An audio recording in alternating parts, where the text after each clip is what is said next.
Hi നമ്മൾ ഇന്ന് നമ്മുടെ അമ്മയുടെ കുടുംബാമ്പലത്തിലേക്ക് പോവാണ്. അപ്പോൾ വീഡിയോയിലേക്ക് പോവാം. ആദ്യം തന്നെ പൗഡറൊക്കെ ഇട്ട് കൊടുത്തു. പൗഡർ ഇട്ടതിന് ശേഷം നമ്മൾ ഒരു ഡോവിൻ്റെ ക്രീം എടുത്ത് കയ്യിലും കഴുതയിലും നന്നായിട്ട് മസാജ് ചെയ്ത് കൊടുത്തു. അടുത്തയായിട്ട് ചെയ്യാൻ പോകുന്നതാണ് ഏറ്റവും വലിയ ടാസ്ക് പിടിച്ച പണി. അതെന്ന് പറഞ്ഞാൽ കണ്ണെഴുതൽ. കണ്ണെഴുതാനാണ് എനിക്ക് ഏറ്റവും കൂടുതൽ സമയം എടുക്കുന്നത്. അങ്ങനെ അതിസാഹസ്യമായിട്ട് കണ്ണെഴുതുകയാണ്. ചിലപ്പോൾ ശരിയാവും, ചിലപ്പോൾ ശരിയാവത്തില്ല. അങ്ങനെ കണ്ണൊക്കെ എഴുതിയതിന് ശേഷം നമുക്ക് ഡ്രസ്സിന് ചേരുന്ന പൊട്ടും കൂടെ തൊട്ട് കൊടുത്തു. അതിന് ശേഷം നമ്മൾ മസ്കാരയാണ് ഇട്ട് കൊടുക്കുന്നത്. മസ്കാര ഇട്ടതിന് ശേഷം നമ്മുടെ മെയിൻ ഇമ്പോർട്ടൻ്റ് ആയ സാധനമാണ് കുറി.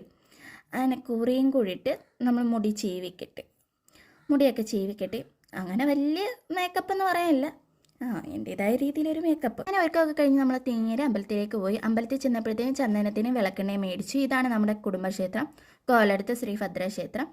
അങ്ങനെ അവിടെ നിന്നും പാൽപ്പായസവും പ്രസാദവും ഒക്കെ തന്ന് നേരെ വീട്ടിലോട്ട് പോയി. ബായ്.